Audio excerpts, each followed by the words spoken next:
Oke, halo semuanya.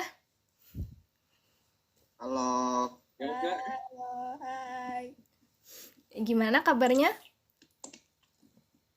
alhamdulillah baik. Baik, alhamdulillah. Baik, terima kasih sudah mau menjadi narasumber dari wawancara kali ini. Jadi sebelum memasuki sesi wawancara, saya mau kalian memperkenalkan diri terlebih dahulu. Untuk mungkin siapa yang mau pertama memperkenalkan diri? Angkat tangan. Sesuai absen aja. Oh ya sudah, sesuai absen aja. Berarti Fali. Silakan Mas Fali. Halo, Hai. perkenalkan nama saya Fali Adhar Al-Rashid dari Cilacap. Oke semuanya, salam kenal, nama saya Raiza Rasanata. Saya berasal dari Cilacap. Mbak Suci, silakan memperkenalkan dirinya. Halo, perkenalkan nama saya Suci Lestari. Saya juga dari Cilacap, Jawa Tengah. Oke, baik. Jadi semuanya di sini orang Jawa ya. Ya. Ya. Langsung saja ke pertanyaan yang pertama mengenai pengertian belajar nih. Menurut kalian belajar itu apa sih? Coba menurut Mas Fali, apa sih itu belajar? Belajar, Mas Fali, sebuah kegiatan untuk mempelajari suatu hal yang ingin kita tahu, ya selebihnya gitu. Ya, mungkin Mas Raheza bisa menambahkan. Menurut aku, belajar itu adalah suatu proses di mana setiap manusia yang mengalami proses itu dari yang awalnya tidak tahu menjadi lebih tahu. Itu adalah suatu proses dari yang dinamakan belajar. Oke, jadi belajar menurut kalian seperti itu. Nah, dalam belajar tentu saja pasti ada hal yang membuat kita semangat dalam belajar ya. Mbak Suci nih, kalau misalnya belajar, apa sih faktor yang menjadi penyemangat Mbak Suci untuk belajar?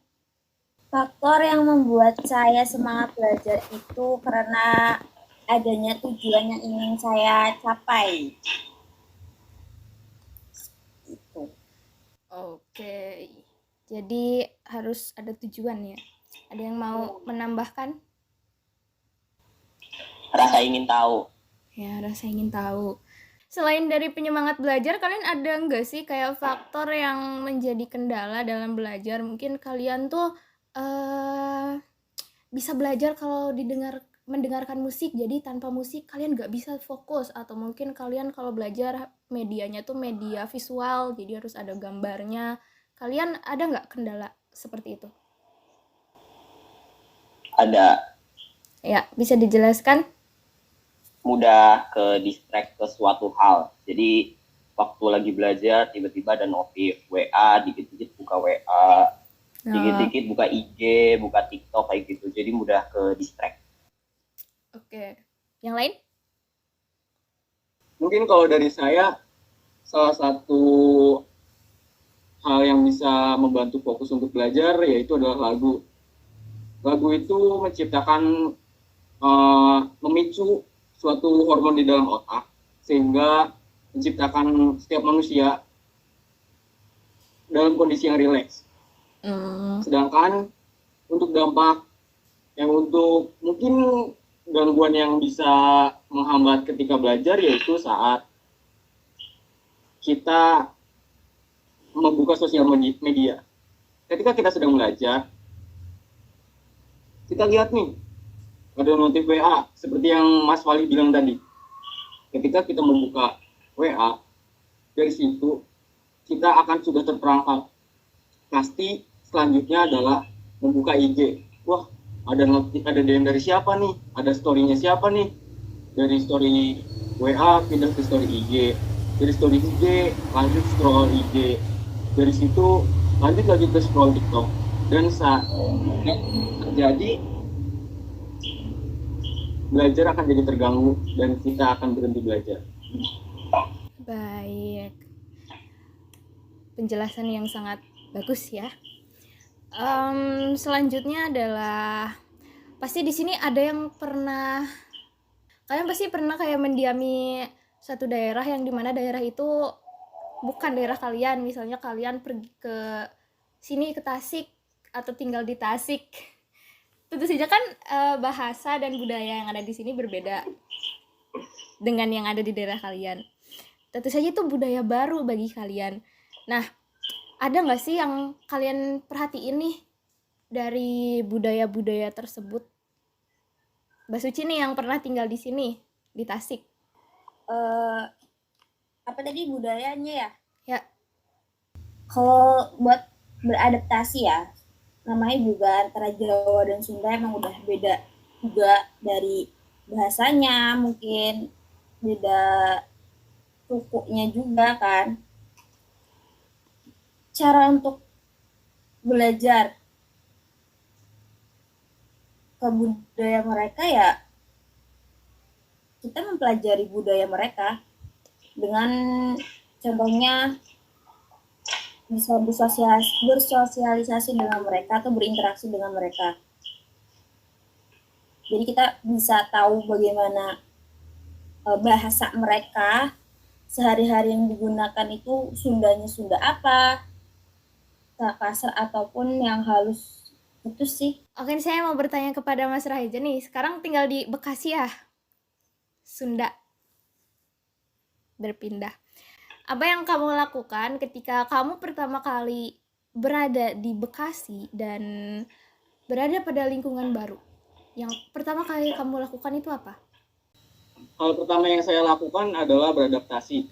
Ketika saya tinggal di sini, di Bekasi, ada beberapa, bahkan ada banyak orang-orang dari berbagai macam suku. Ada yang dari Jawa seperti saya, ada yang dari Sunda, ada yang dari Sulawesi, dari Medan, itu ada banyak.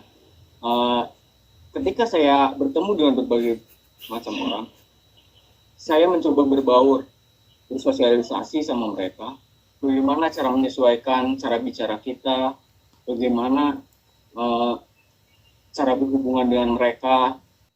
Kalian cara mempelajari bahasa dan budaya itu bagaimana? Apakah dari teman atau mempelajari sendiri?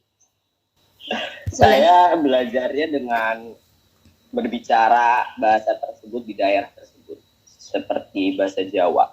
Jika semakin didengar, maka akan semakin tahu kayak kosakata baru, ngobrolnya kayak gimana gitu. Oke. Dari Mbak Suci silakan. Oh iya boleh Mas Reza. Saya setuju dengan pendapat Vali.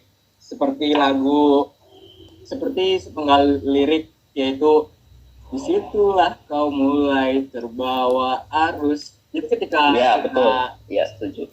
Jadi ketika kita berbaur nih sama orang dari suku lain gitu, dari situ kita secara nggak langsung pasti kita tahu budayanya mereka, cara-cara mereka menjalani hidup seperti apa. Karena setiap suku itu memiliki ciri khasnya masing-masing.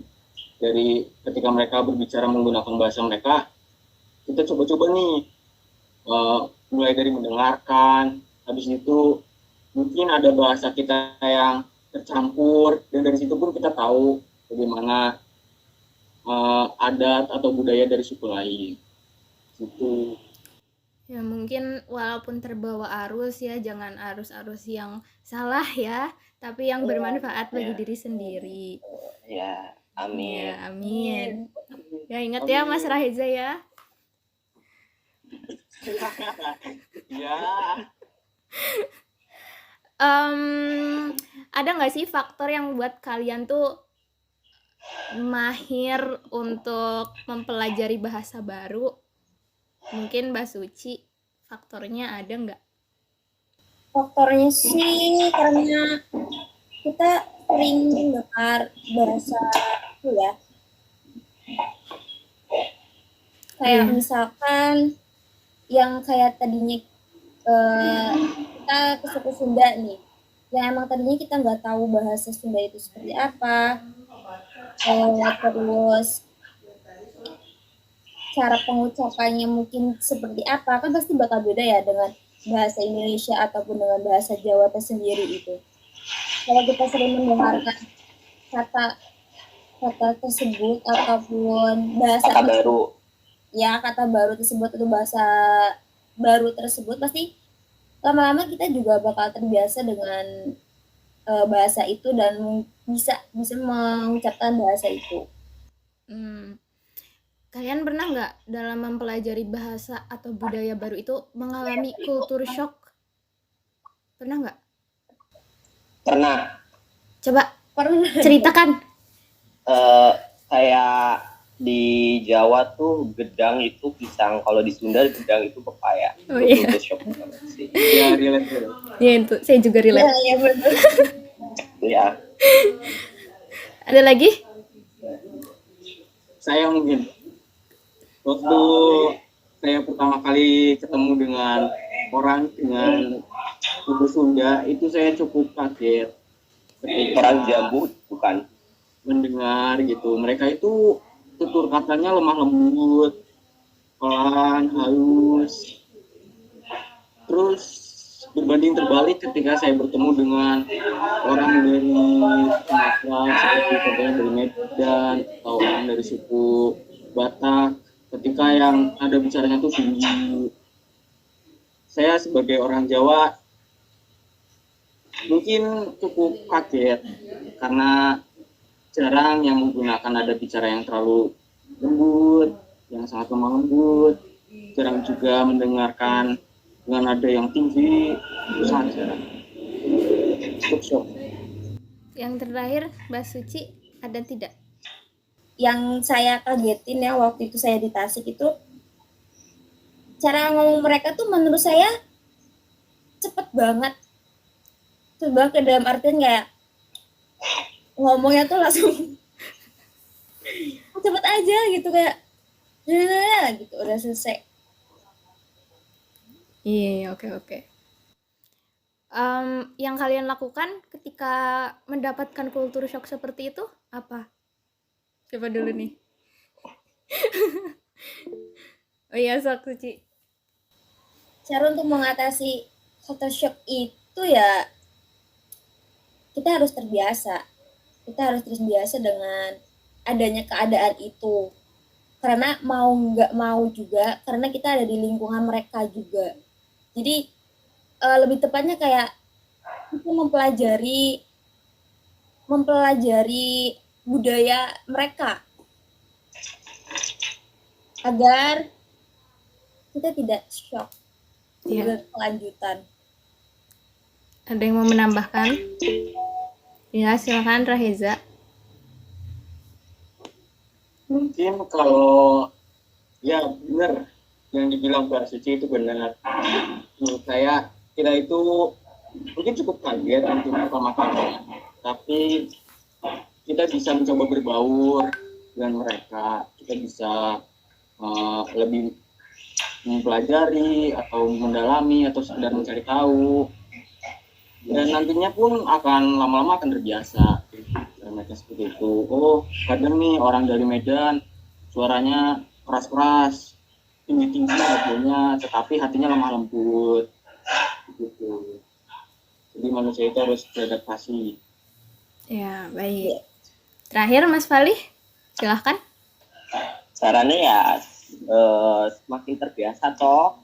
Terus ya kalau udah terbiasa kan kamu jadi punya bahasa baru, budaya, kamu tuh jadi belajar budaya baru gitu.